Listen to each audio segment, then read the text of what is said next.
ಮಹಿಳೆಯರಿಗೆ ಗೃಹಲಕ್ಷ್ಮಿ ಹಣ ನಿಂತೋಯ್ತಾ? ಸರ್ಕಾರದಿಂದ ಕಳೆದ 4 ತಿಂಗಳಿಂದ ಗೃಹಲಕ್ಷ್ಮಿ ಹಣ ಬರ್ತಾ ಇಲ್ಲ.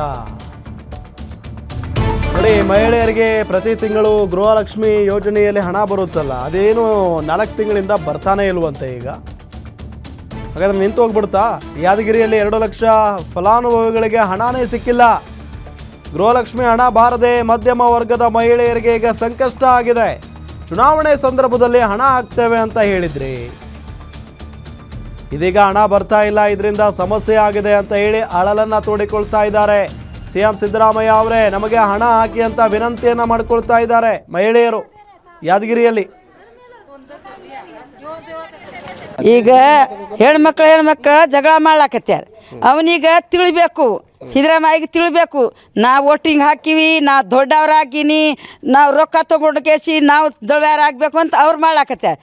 ಬಡವ್ರಿಗೆ ರೊಕ್ಕ ಹಾಕ್ಲಾಕತ್ತಿಲ್ಲ, ಹಿಂಗೆ ಮಾಡ್ಲಾಕತ್ಯಾನ.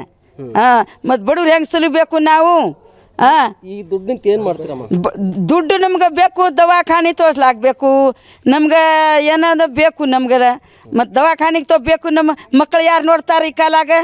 ಹೆಂಡ್ತಿ ಮಾಡ್ಕೊಂಡಾರ ಹೋಯ್ತಾರ ಅವ್ರು ತಾನೇ, ನಮ್ಗೆ ಯಾರು ನೋಡ್ತಾರ ಈ ಕಾಲಾಗಿ? ಹೊಟ್ಟಿದನು ಆದ್ರಿ, ಬಟ್ಟಿಗೆ ಬೇಕ್ರಿ, ಉರಿ ಚಳಿಗೆ ಬೇಕು ಬರ್ತಾದ್ರಿ, ದವಾಖಾನಿಗೆ ಹೋಗ್ಬೇಕು ರೀ.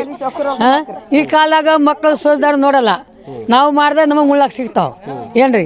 ನಾವು ಇದ್ದದ್ದು ಹೇಳ್ಬೇಕು ರೀ. ನಮಗೆ ದಣ ಅದ, ದಪ್ಟಿ ಅದ, ಉರಿ ಅದ, ಚಳಿ ಅದ, ಬಟ್ಟಿ ಅದ, ಬರೀ ಅದು ಯಾವ ಮಕ್ಳು ನೋಡ್ತಾರೆ? ನೋಡೋಕ್ಕಿಲ್ಲ.